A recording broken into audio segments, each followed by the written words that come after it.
नमस्कार दोस्तों। आज की कहानी जो एक्सप्लेन करने जा रहे हैं वह है एक साहसी लड़की का जिसने एक नामुमकिन काम कर दिखाया जिसके लिए पूरे दुनिया में उसके चर्चे हुए।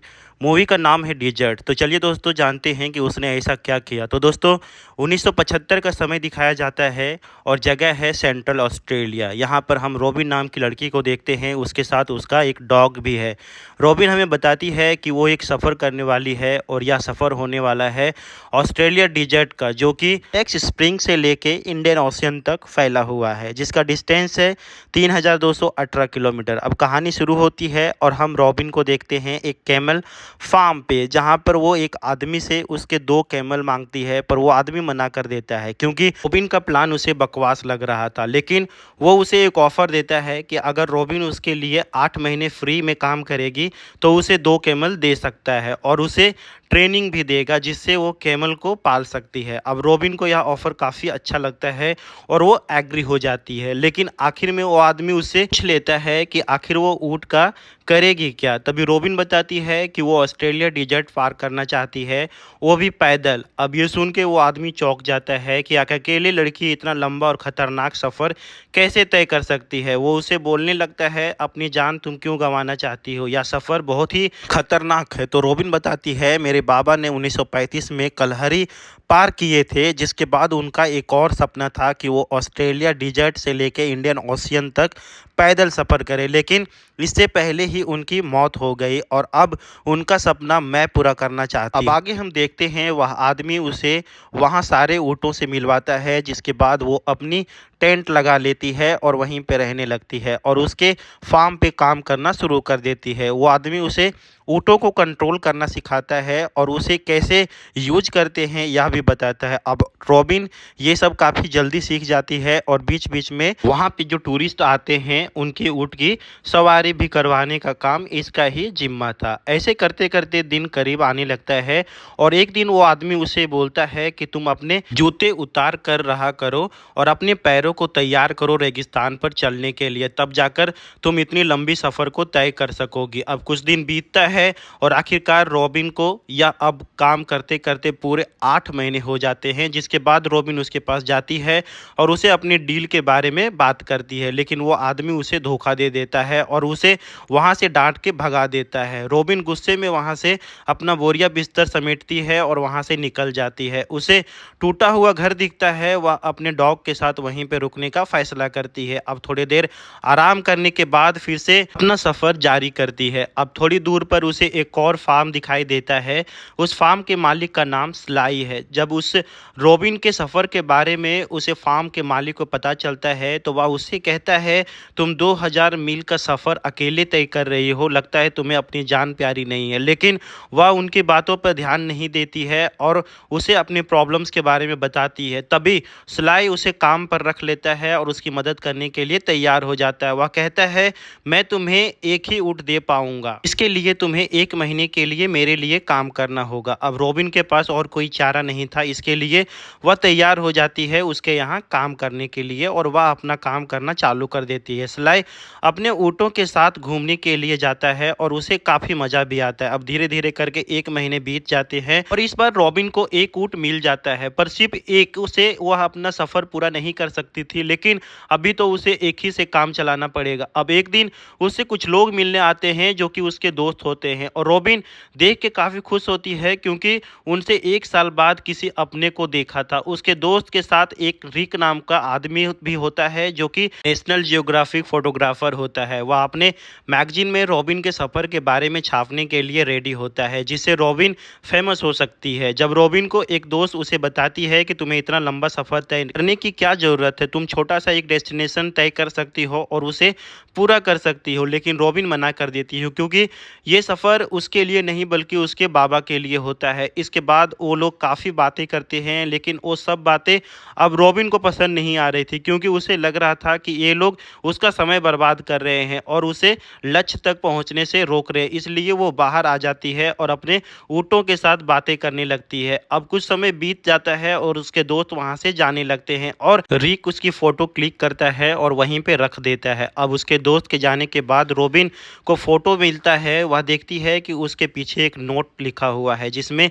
लिखा हुआ था कि अगर तुम्हें मेरी ज़रूरत पड़े बेझिझक मुझे कांटेक्ट करना, मैं हमेशा तुम्हारी मदद करने के लिए तैयार रहूँगा। अब उन लोगों के जाने के बाद वहाँ सलाह आता है जो उसे बताता है कि जो वो ऊँट लेकर आई थी वह प्रेग्नेंट है। अब यह बात पता चलने पर रॉबिन फैसला करती है कि वह आगे का सफ़र तभी तय करेगी जब उन बच्चों को जन्म दे देगी। अब सीन शिफ्ट होता है और हम देखते हैं रॉबिन इस फार्म पर वापस गई है जहां वह पहले काम करती थी, लेकिन वहां जाने के बाद उसे पता चलता है कि पहले वाला मालिक ने अपना फार्म किसी और को बेच दिया है। अब वहां कोई नया मालिक आ गया है। रॉबिन उस मालिक से कहती है कि यहाँ पर जो पहले वाला मालिक था उससे मेरी बात हुई थी, उसने मुझे 2 ऊँट देने का वादा किया था, लेकिन उसने मुझे नहीं दिया। अब तुम मुझे वो दो।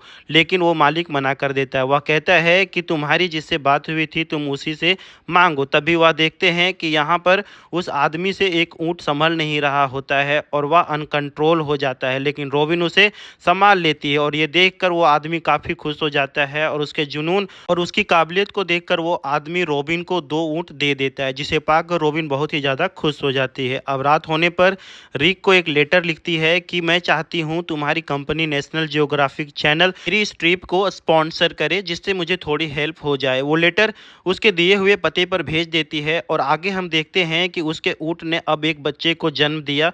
इसी तरह से कुछ दिन बीत जाते हैं। अब एक दिन उसके पास सलाई आता है जो उसे वाशिंगटन से आया हुआ लेटर देता है। रॉबिन से देखकर काफ़ी खुश हो जाती है क्योंकि वो लोग उसकी ट्रिप को स्पॉन्सर करने के लिए तैयार थे, लेकिन उनकी एक कंडीशन होती है। वह चाहते हैं कि रिक भी उनके साथ जाए और एक डॉक्यूमेंट्री बनाए, लेकिन रॉबिन को ये बात पसंद नहीं आई क्योंकि अकेले वो सफ़र को तय करना चाहती थी। अब कुछ दिन बाद वहाँ रॉबिन की सिस्टर आती है और उन लोगों के साथ रिक भी होता है। वो उसके ट्रिप का सामान लेकर आया होता है जो उसके लिए हेल्पफुल होने वाला था। वहीं सलाई रॉबिन को एक बंदूक भी देता है और बोलता है अगर तुम्हारे पास कोई जंगली ऊँट आए तो उसे गोली मार देना।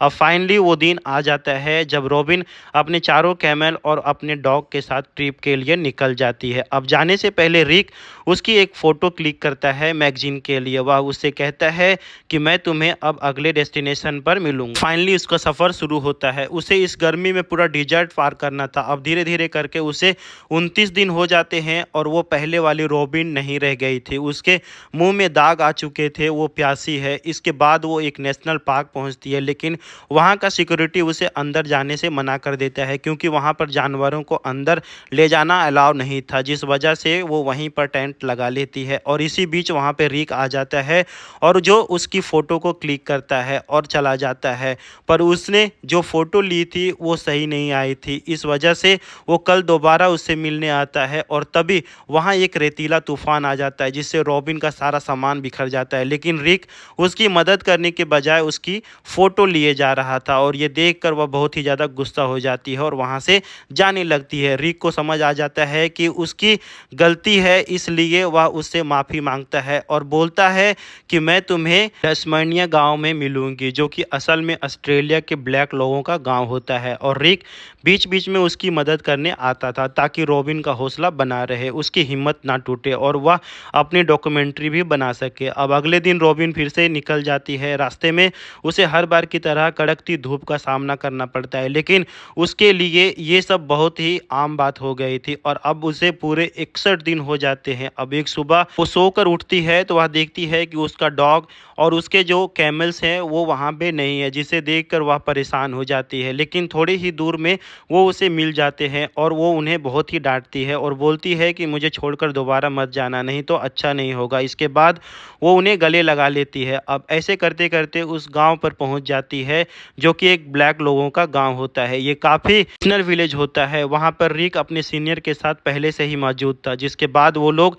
वहाँ आराम करते हैं और अगले दिन रिक वहाँ से चला जाता है, लेकिन रॉबिन उनके साथ थोड़ी देर और रुकने का फैसला करती है। उनके रहने के तरीके को समझना चाहती है कि आखिर यह लोग कैसे इतने कम चीज़ों में अपनी ज़िंदगी गुजर बसर कर लेते हैं। अब लोगों से काफ़ी बातें करती है और उनके साथ ट्रेडिशनल सॉन्ग पर डांस करती है और अगले दिन वहाँ से निकल जाती है। अब एक दिन रॉबिन खाना खा रही होती है, लेकिन इसी बीच 3 जंगली ऊँट मिलते हैं जो कि उसकी तरफ आ रहे थे और उसका डॉग यह देखकर डर जाता है और भौंकने लगता है। पहले तो रॉबिन सोचती है कि वो वहाँ से भागकर कहीं दूर चला जाए, लेकिन वो ऐसा नहीं कर सकती थी, इसलिए उसे मजबूरन उन तीनों ऊँटों को गोली मारनी पड़ती है, जैसे कि सलाई ने कहा था। और फिर कहानी आगे बढ़ती है। अब धीरे धीरे उसके चेहरे पर धूप और गर्मी का असर दिखाई दे रहा था। उसके पैर अब कांपने लगे थे क्योंकि अब उसका शरीर धीरे धीरे कमज़ोर होने लगा था। लेकिन तभी उसे एक झील दिखाई देता है और यह झील उसके लिए एक उम्मीद की तरह होती है। अपने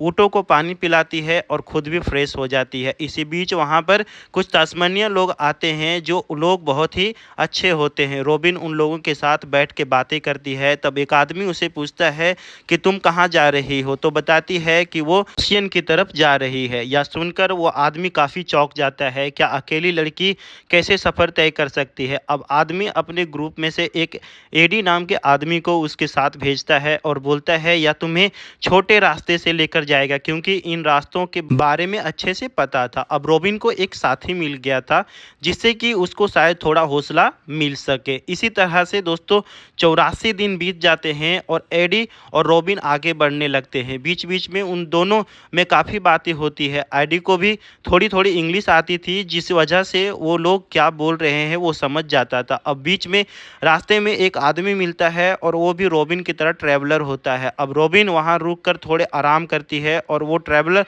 रॉबिन को बताता है कि आईडी जो कम्युनिटी से आता है वह लोग काफ़ी अच्छे और इज्जतदार लोग हैं। या सुन के रॉबिन आईडी के पास जाती है और उसे अपने साथ चलने को कहती है। अब वो साथ जाने से मना कर देता है क्योंकि उसके जूते फट गए हैं और आगे का सफ़र बहुत ही लंबा है। तो रॉबिन उस ट्रैवलर का जूता उसे दे देती है और उसे आगे चलने को बोलती है। अब वो उसके साथ चलने को मान जाता है। यहाँ रॉबिन ने अपनी बंदूक भी आईडी को दे दी थी क्योंकि उसे बंदूक चलाना काफ़ी पसंद होता है। अब आगे बढ़ता है और बीच रास्ते में उसे कुछ लोग मिलते हैं। असल में फोटोग्राफर होते हैं और रॉबिन की फ़ोटो खींचना चाहते थे लेकिन वह मना कर देती है और आगे बढ़ने लगती है। अब धीरे धीरे रॉबिन की पॉपुलैरिटी पूरी दुनिया में मशहूर हो जाती है। अब ये आगे बढ़ते हैं और आगे बढ़ने पर आईडी उसे कुछ पत्ते खिलाता है जो कि असल में न्यूट्रिशन का काम करता है। रॉबिन को आईडी के साथ काफ़ी अच्छा लगने लगता है क्योंकि उसे सफ़र में क्या क्या करना चाहिए सारी बातें बता रहा था। अब कुछ दिन बाद इन्हें फिर से रिक मिलता है जो कि रॉबिन की एक फ़ोटो क्लिक करता है और वो उसे एक बंदूक भी देता है जो कि रॉबिन ने आईडी के लिए मंगवाया था एक गिफ्ट के तौर पर। ये देखकर आईडी काफ़ी ज़्यादा खुश हो जाता है। दोस्तों आईडी अपने गांव पहुंच चुका था और उसकी तरह काफ़ी लोग होते हैं जिससे वो सबसे मिलवाता है। अब हम देखते हैं कि रॉबिन की हालत बहुत ज़्यादा ख़राब होने लगी थी और यह देखकर रिक उससे पूछता है कि तुम अभी भी आगे जाना चाहती हो, तुम अपनी हालात देखो, तुम बहुत ही ज़्यादा कमज़ोर हो गई हो। लेकिन वह कहती है कि जब इन्हें इतने दिन गुजार लिए तो कुछ दिन और सही। अब यहाँ पर हमें पता चलता है कि रिक रॉबिन से प्यार करने लगा था इसलिए वह उसकी फ़िक्र करता था। अब कहता है कि ठीक है मैं तुम्हारे लिए बीच रास्ते में पानी रख दूंगा जो तुम्हारी मदद करेगा। अब दोस्तों यहाँ पर आईडी का सफ़र यहीं पे ख़त्म होता है। अब रॉबिन सभी को विदा बोलकर फिर से आगे निकल जाती है लेकिन अभी भी उसका सफ़र बहुत ही लंबा है। उसे पूरे 180 दिन बीत चुके हैं इस तपती रेगिस्तान पर। उसके शरीर पर अब छाले पड़ना शुरू हो गया है। उसकी हालत बहुत ही ज़्यादा ख़राब हो चुकी है। उसके पास अब पानी भी ख़त्म हो गया है लेकिन वो हिम्मत नहीं हारती है, हौसले को टूटने नहीं देती है। कुछ देर बाद उसे एक जगह पर एक घर दिखता है जहाँ पर एक बूढ़े कपल रहा करते थे। वो करीब जाती है और वही कपल उसे अंदर आने को कहते हैं। वो उसकी हालात देखकर सबसे पहले तो उसे कुछ खाने को देते हैं जिसके बाद वो लोग उसे आराम करने को कहते हैं। रॉबिन कुछ दिन वहीं गुजारती है ताकि फिर से आगे का सफ़र तय कर सके। अब जाने का टाइम हो जाता है और जाते जाते वह कपल उसे मैप देते हैं और बोलते हैं कि अगर तुम इसे फॉलो करोगी तो तुम जल्दी पहुंच जाओगी और वो उसे थोड़े कपड़े भी देते हैं जिसके बाद रॉबिन वहां से निकल जाती है। अब वो रात स्थान में गुजार देती है। अब हमें पता चलता है कि जब उसने सफ़र शुरू किया था तब उसे उसके बाबा का विजन आता है जो उसे हिम्मत देता है आगे बढ़ने की और आगे का रास्ता दिखाते हैं। अब चलते चलते उसे एक मरा हुआ जानवर मिलता है। रॉबिन उसे खाने की सोचती है लेकिन तभी उसे आईडी की बात याद आ जाती है कि ऐसे मरे हुए जानवर को नहीं खा सकते, इससे हमारी तबीयत खराब हो सकती है और रॉबिन उसे छोड़ देती है। लेकिन रात में उसका डॉग उसे खा लेता है जिस वजह से उसे फूड पॉइजन हो जाता है और सुबह होते ही वह तड़पने लगता है। रॉबिन अपने डॉग को ऐसे हालात में नहीं देख पाती है इसलिए उसे अपने डॉग को मारना पड़ता है। अब ये करने के बाद वो बहुत ही दुखी होती है क्योंकि एक वही निशानी थी जो अपने बाबा की उसे याद दिलाती थी। अब वो आगे की ओर चल देती है। वो अकेली हो गई थी। अब रॉबिन खुद को यहाँ पर संभाल पाती कि इसी बीच वहाँ पर एक रेतीला तूफान आ जाता है। इससे बचने के चक्कर चक्कर में रॉबिन वहीं पे लेट जाती है और यहाँ पर हम देखते हैं कि वह इतना ज़्यादा थक चुकी है कि वह वहीं पे सो जाती है। अब उसके गले से होते हुए एक बहुत ही विषैला सांप गुजरता है, लेकिन उसे ज़रा भी होश नहीं होता है। अब इसी तरह से पूरे 185 दिन बीत जाते हैं। अब इसका शरीर बहुत ही ज़्यादा कमज़ोर हो चुका है, उसकी दिमागी हालत भी अब कुछ ठीक नहीं है। इससे इतने दिनों में किसी तरह से बात नहीं की है। इसी बीच वहाँ पर कुछ गाड़ियाँ आने लगती है जो कि असल में न्यूज़ रिपोर्टर की होती है, जो कि रॉबिन का इंटरव्यू लेना चाहते थे। रॉबिन इतने सारे लोगों को देखकर घबरा जाती है और एक झाड़ के पीछे छुप जाती है। तभी वहाँ पर रिक आता है और उसे सहारा देता है। वो उसके डॉग के बारे में पूछता है तो रॉबिन रोने लगती है और बताती है कि अब वह हमारे साथ नहीं है, उसकी मौत हो चुकी है। जिसके बाद रॉबिन उसे कहती है कि मुझे अब इस ट्रिप में कोई भी मतलब नहीं है, क्योंकि अब मैं पूरी तरीके से अकेले पड़ चुकी हूँ। मुझे कुछ समझ नहीं आ रहा है कि मैं क्या करूँ। रॉबिन ये सब इसलिए बोल रही थी क्योंकि इस समय उसका दिमाग सही नहीं था। रिक उसे हौसला देते हुए बोलता है कि इस दुनिया में हर कोई अकेला आया है और अकेला ही जाएगा। तुम्हारे डॉग का टाइम पूरा हो गया था, इसके लिए वह मर गया है। अब तुम अपने मिशन पे फोकस करो। तुम याद करो यह सफ़र को तुमने अपने बाबा के लिए शुरू किया था और तुम इसे पूरा भी करोगी। यह सब सुन के फिर से जोश से भर जाती है और वह इस सफ़र को पूरा करने का डिसाइड कर लिया था। अब यहाँ पर रॉबिन रिक से रिक्वेस्ट करती है कि वो इन रिपोर्टर्स को रोककर यहीं रखे, क्योंकि वह उनसे नहीं मिलना चाहती है। अब वो इस बात को मान भी जाता है, जिसके बाद रॉबिन अपने सफ़र के लिए आगे बढ़ती है और अब 195 दिन बीत जाते हैं और अब वह धीरे धीरे इंडियन ओशियन के करीब पहुँचने लगती है। अब दोस्तों ये वो रॉबिन नहीं थी जिसे हमने 200 दिन पहले देखा था। अब वह पूरी तरह से बदल चुकी है। उसके अंदर चीज़ को पूरा करने की हिम्मत है, वो जो चाहे वो कर सकती है। यहाँ पर अब रॉबिन के सामने पूरा इंडियन ओशियन आ जाता है, जिसे देखकर वो बेहद खुश हो जाती है। वो भागते हुए समुद्र के पास जाती है और यहाँ पर हम रिक को देखते हैं जो उसका इंतजार कर रहा था। वो उसे गले से लगा लेती है और अपने सारे ऊँटों को लेकर समुद्र के अंदर चली जाती है और रिक उसके फ़ोटो क्लिक करने लगता है और उसी के साथ कहानी यहीं पे ख़त्म हो जाती है। ये पूरी कहानी एक सच्ची घटना पर आधारित है। यह कहानी के आखिर में हमें रॉबिन की कुछ असली तस्वीरें भी दिखाई जाती है। तो दोस्तों आपको ये कहानी कैसी लगी कमेंट करके ज़रूर बताइएगा। वीडियो अगर आपको अच्छी लगी हो तो वीडियो को लाइक करें, चैनल को सब्सक्राइब करें और दोस्तों के साथ शेयर करें और बेल आइकन भी प्रेस करके रखें ताकि मेरा आने वाली सब वीडियो का नोटिफिकेशन आपको मिल पाए। तो चलिए दोस्तों मिलते हैं आपसे नेक्स्ट वीडियो में, तब तक के लिए thank you and take care.